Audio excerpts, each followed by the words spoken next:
حمزه خلک یعنی څنګه د غلطو کارونو ته مخ شو او غلطو کارونو ته ووتلو. مینوالو حمزه د خولې وینا ده چې زه مې پلار د خپل د کور نه وشه د مردانو یو خواجه ساره سره ټچ شوم. د هغې نه بعد بیا ما ډانسونه شروع کړم. مینوالو ټول معلومات زه تاسو ته په دې ویډیو کې کوم.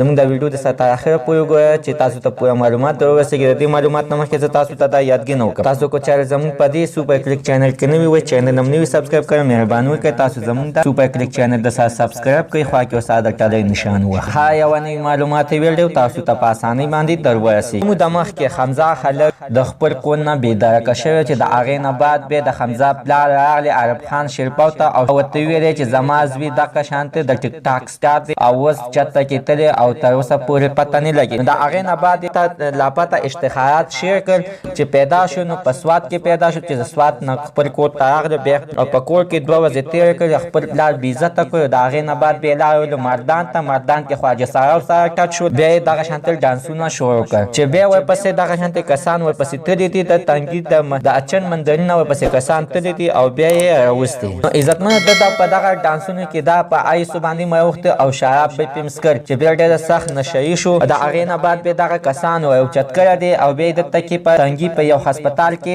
داخل کړی دی. چې اوس بیا چې 4 ورځې پکې تېر کړې نو پلار ورپسې واپس راغلی او واپس یې بوتللو. ورته ویل چې مور یې غواړي. مینوالو خلک چې بچی ورانېږي دا د خپل د مور او پلار د لاسه ورانېږي ځکه چې هېڅکله خپل بچی دغه شانتې ورته مه ګورئ. د خپل کور نه یې مه شړئ. نو ځکه عزتمنو چې دا تاسو وشړئ نو دا به کوم خواته به ځي. د دوی بله لار نشته. دغه غلطو کارونو ته به مه خبرئ. نو د داسې خلکو په اړه باندې ستاسو څه خیر دی. حتما دا خپل رایې لاندې په کمنټ کې شریکه کړئ. زموږ د عزتمن نننۍ معلومات ته د دې ځای پورې نوي معلومات لپاره د زموږ د سوپر کلیک چینل د سره سبسکرایب کړئ. خوا کې ورسره د ټلۍ نشان ووهئ چې ها یوه نوې معلوماتي ویډیو تاسو ته په اسانۍ باندې در ورسېږي.